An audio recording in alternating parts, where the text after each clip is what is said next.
अस्सलामुअलैकुम वरहमतुल्लाहि वबरकातुहू। क्या हाल है बच्चों? आज हम करेंगे मुकालमा नवैसी।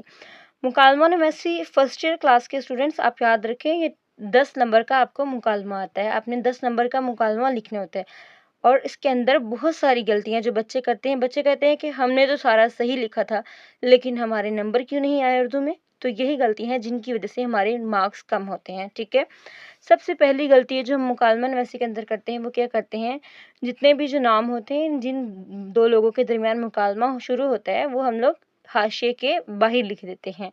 आपने याद रखना है, आपने जो यहाँ पे लाइन लगाई होती है उसके बाहर नहीं लिखना, हमेशा आपने हाशिए के अंदर लिखना है। जैसे कि मैं आपको एक मुकालमा दिखाती हूँ लिखा हुआ, ये देखें, यहाँ पे एक मुकालमा लिखा हुआ है, आपने ये देखें, उस्ताद अस्सलामुअलैकुम बच्चों, लड़के वालेकुम सलाम। ये जो मुकालमा इन दोनों के दरमियान चल रहा है, उस्ताद और लड़के के दरमियान, हमने उस्ताद यहाँ पे नहीं लिखना, ना ही लड़के यहाँ पे लिखना है। अगर आप हाशिए के बाहर लिखोगे आपका मुकालमा गलत हो जाएगा, आपके मार्क्स कम हो जाएंगे। ठीक है, नंबर 2 पर आता है, जो सारे बच्चे ही ये गलती करते हैं, जिनको नहीं पता, वो क्या करते हैं जी, मार्कर के साथ सबसे पहले सारे नाम लिख लेते हैं। अली अहमद, अली अली अहमद, जितने भी मतलब जिस बंदे के दरमियान, दो बंदों के दरमियान मुकालमा है ना, वो पहले उनके नाम लिख लेता है, बाद में मुकालमे की जो बातें होती है ना वो सारी करता है। तो फिर क्या होता है, उनका ऐसा होता है कि उनकी बात पूरी नहीं हो पाती एक लाइन पे, फिर वो उसके नीचे लिख रहे होते हैं। लेकिन आपने हमेशा याद रखें, आपने इसका ये गलत तरीका है और दुरुस्त तरीका ये है, आपने सबसे पहले एक नाम लिखना है, उसका जो पूरी बात है, उसका जो डायलॉग है उसको मुकम्मल करना है, उसके बाद अगला नाम लिखना है और उसके बाद उसका अगला डायलॉग पूरा करना है। ठीक है, हमेशा याद रखिए इस बात को। नंबर 3 है, नाम के नीचे बात को लिखना। हम क्या करते हैं, अली, यहाँ पे अली लिखा, उसके आगे से शुरू किया और इसके नीचे भी लिख दिया। इतनी जगह आपको छोड़नी ही छोड़नी है, इतनी जगह आपको छोड़ के इधर से शुरू करना है। अहमद, ये अहमद लिख दिया, इधर से शुरू किया और इधर से आगे, नहीं, ये गलत तरीका है। इसका दुरुस्त तरीका ये है, सबसे पहले नाम लिखा अली, उसके बाद यहाँ से शुरू करना है आपने उसका डायलॉग, और अगर उसका डायलॉग पूरी लाइन में मुकम्मल नहीं होता तो आपने नीचे वाली लाइन में भी डायलॉग लिखना है उसका। तो आपने हमेशा याद रखना है कि यहाँ से शुरू नहीं करना है, यहाँ से करना है। ठीक है, मैं आपको एग्जाम्पल दिखाती हूँ, ये देखें, ये इस बच्चे ने लिखा है मुकालमा, उस्ताद अस्सलामुअलैकुम। यहाँ पे देखते हैं, उस्ताद। बच्चों, आज की क्लास में हम पाकिस्तान की तारीख के बारे में जानने की कोशिश करेंगे। यहाँ पे ये देखें, यहाँ पे फिक्रा नहीं लिखना है के बारे में, हमेशा याद रखें इधर से शुरू करना है, जहाँ से आपकी ये लाइन शुरू हुई है, आपने ये वाली जगह खाली छोड़ देनी है नाम के नीचे वाली। ठीक है, नेक्स्ट है जी हमारे पास, आपके जो डायलॉग्स हैं उनकी कितनी तादाद होनी चाहिए। डायलॉग्स की जो दुरुस्त तादाद है वो ये है कि एक बंदा जो है, यानी जैसे ये अली है, इसके जो डायलॉग हैं वो कम से कम 13 डायलॉग होने चाहिए और ज़्यादा से ज़्यादा 18 डायलॉग्स होने चाहिए। 18 से ज़्यादा डायलॉग्स हम नहीं बयान कर सकते मुकालमे के अंदर, और 13 से कम मुकालमे भी नहीं, डायलॉग्स नहीं होने चाहिए, नहीं तो आपके नंबर कम हो जाएंगे। ठीक है, नेक्स्ट है सलाम गलत लिखना। हम क्या करते हैं, अस्सलामुअलैकुम, ये लाम यहाँ पे नहीं डालते, अस्सलामुअलैकुम, ये तरीका गलत है। सलाम का दुरुस्त तरीका ये है, अस्सलाम अलैकुम। ठीक है, अलैकुम, और नीचे एंड पे लिखना है वालेकुम सलाम। उसके बाद नेक्स्ट है हमारे पास कैफियत। कैफियत ऐसी चीज़ों को कहते हैं जिनको हम मुंह से नहीं बोलते बल्कि अमली तौर पर करते हैं। जैसे कि खाना खाते हुए, उसने खाना खाते हुए बात बताई, ये साइकिल चलाते हुए उसने बात करी, वो घूर रहा था। इस तरह की जो भी कैफियत होती है इनको हमेशा कोसैन में लिखते हैं। ठीक है, मैं आपको एक एग्जांपल भी दिखाती हूँ। नेक्स्ट, ये देखें, ये कोसैन में लिखा गया है, जो उनका जो पस मंज़र था उससे भी कोसैन में लिखते हैं, और जो कोई थोड़ी सी कैफियत होती है ना वो भी कोसैन में लिखते हैं। नेक्स्ट है हमारी जो कन्फ्यूजन होती है, हम क्या करते हैं, अलामते जो राबता है उसको ये वाले लिखनी है, जो दो डॉट हम लोग लगाते हैं, लेकिन हम लोग क्या करते हैं, दो डॉट लिखने के बजाय उसके आगे एक लाइन भी लगा देते हैं। ये जो साइन है ये है तफसीलिया का साइन।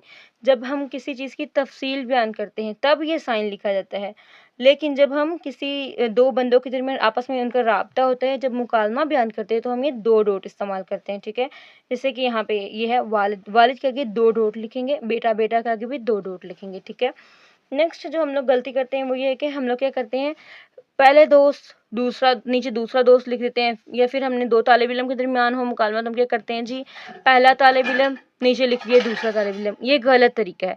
आपने सिंपल नाम लिखना है ऊपर, पहले अगर अहमद से शुरू कर रहे हैं तो अहमद लिखें, नीचे अली है तो अली लिखें। आपने नाम लिखना है, आपने ये नहीं लिखना पहला दोस्त दूसरा दोस्त या पहला तालिब इल्म दूसरा तालिब इल्म। नेक्स्ट, अगर आप रिश्ता बयान कर रहे हैं, यानी जैसे वालिद और बेटा के दरमियान मुकालमा है, तो आपने ये नहीं लिखना बाप, आपने लिखना है सॉरी आपने लिखना है वालिद और नीचे लिखना है बेटा। अगर उस्ताद और शागिर्द के दरमियान मुकालमा है तो ऊपर लिखेंगे आप उस्ताद पहली लाइन में, नीचे लिखेंगे शागिर्द, फिर उस्ताद फिर शागिर्द, ठीक है। मुकालमा नवैसी लिखने से पहले आपको कुछ इसकी जो हदायत हैं वो आपको पता होनी चाहिए। मुकालमा लिखने से पहले आपको क्या करना है, आपको 2 या 3 सतूर में उसका जो पस मंज़र है ना, यानी बच्चे क्या कर रहे थे या दो दोस्त आपस में पहले वो क्या काम कर रहे थे वो आपने लिखना है, उसको वाज़िया करने हैं, यानी वो किस जगह, किस माहौल और किस कैफ़ियत में बातचीत कर रहे हैं। इस जो पस मंज़र, ये जो सियाक़-व-सबाक़ हम कहते हैं इसे, ये इब्तिदाइया जो है उसे कोसैन में लिखेंगे, ठीक है। मुकालमे का आगाज़ और अंजाम या इख्तिताम जो है वो फ़ितरी अंदाज़ में होना चाहिए। मुकालमा लिखते वक़्त हिफ़्ज़ मुरातब, मुकाम मर्तबा, इज़्ज़त का ख़ास ख़्याल रखना चाहिए। यानी आपने ये नहीं कहना बाप को तुमने मुझे ये कहा था, नहीं, आपने उनकी इज़्ज़त व मर्तबे का ख़ास ख़्याल रखना है। टीचर हो, बाप हो, आपसे कोई बड़ा हो तो आपने उसके साथ आप तमीज़ के साथ बात करनी है। अगर आपका कोई दोस्त हो तो आप उससे तुम करके बात कर सकते हो, लेकिन अपने जो बड़े के साथ आप बात कर रहे होंगे, ये मुकालमा आपकी, समझ लें आपकी जो ज़िंदगी में गुफ्तगू आप करते हैं ना, आप अपने वालिद के साथ या किसी के साथ, दोस्त के साथ, ये आपकी गुफ्तगू को बता रहा है कि आपने गुफ्तगू किस तरीके से करनी है। उसके बाद है जी, मुकालमा लिखने के दौरान ज़मानी और मकानी तरतीब व तंज़ीम और मौका महल को मद्देनज़र रखना भी ज़रूरी है। यानी आपने ये भी देखना है कि आप किस टाइम की बात कर रहे हो, ये नहीं कि आप अभी की बात कर रही हो उसके साथ था थी लगा दें। और आपने जो है मौका महल, और ये नहीं कि आपने बात कर रहे हो आप इधर की, आप बात के दरमियान निकाल दो पिछले साल की बात, नहीं, आपने मौका महल देखकर बात कर रही हैं, ठीक है। उसके बाद है मुकालमे में रमूज़ व औक़ाफ़, यानी जो पंक्चुएशन है उसको भी ख़ुसूसी अहमियत देनी चाहिए। जैसे कि अगर आप अस्सलामु अलैकुम कहते हैं तो आपको ये पंक्चुएशन लगाने चाहिए। अगर कोई आप स्पेसिफ़िक बात करते हैं तो आपको ये कलम लगाने चाहिए, ठीक है। कोई जहाँ पे आपकी बात ख़त्म होती है आपको वहाँ पे फुल स्टॉप लगाना चाहिए। जहाँ पे अगर आप ज़्यादा चीज़ों के मुतालिक बात कर रहे हैं तो आपको कॉमा लगाना चाहिए, ठीक है। मुकालमा लिखते वक़्त गुफ्तगू के साथ जिस्मानी हरकत और सुकनात और इशारत का भी ज़िक्र ज़रूरी है। जैसे कि वो मुस्कुराते हुए बात कर रहा था, मुस्कुराते हुए उसने मुझे चाय पकड़ाई, बैठते हुए जवाब दिया, पलट कर मेरी तरफ देखना, ये ठीक है। ये सब जो है ना, ये जो सारे एहसासात और तासरात हैं, आपने इनको किस में लिखना है, कोसैन में, यानी ब्रैकेट लगा कर लिखना है। जब भी कोई आप लिखोगे एहसास तो ब्रैकेट लगाओ, इसके अंदर लिखो, ठीक है। नेक्स्ट है जी, मुकालमा नवासी में दोनों किरदारों को गुफ्तगू के लिए बराबरी का मौका देना चाहिए। यानी ये नहीं कि एक बंदा है वो तकरीर करता जाए और दूसरा बंदा सिर्फ हाँ ना में नहीं, दोनों को बराबर के बात करने के आपने मौका देना है, ठीक है। उसके बाद आपकी जो गुफ्तगू है वो मुख्तसर छोटी होनी चाहिए, जामिया और तहलीकी नोयत पर होना मुस्तहसन है। आपकी जो बात है वो मुख्तसर होनी चाहिए और जामिया होनी चाहिए, यानी बात आप छोटी करें और वो जामिया हो। गैर ज़रूरी तकरार और गैर मुनासिब अल्फाज और तरकीब से इज्तनाब ज़रूरी है। गुफ्तगू शाइस्ता और मियारी हो। आपने जो गुफ्तगू करनी है वो बिला वजह की बहस नहीं करनी और ना ही गैर मुनासिब अल्फाज आपने इस्तेमाल करने हैं, बल्कि आपकी गुफ्तगू जो है वो शाइस्ता होनी चाहिए। नेक्स्ट है हमारे पास, आप गुफ्तगू के लिहाज से इशार, मिसरे, रोज़मर्रा और मुहावरात वगैरह का इस्तेमाल मुकालमे में असर आफरीनी पैदा करता है, यानी आप मुहावरात इस्तेमाल कर सकते हैं।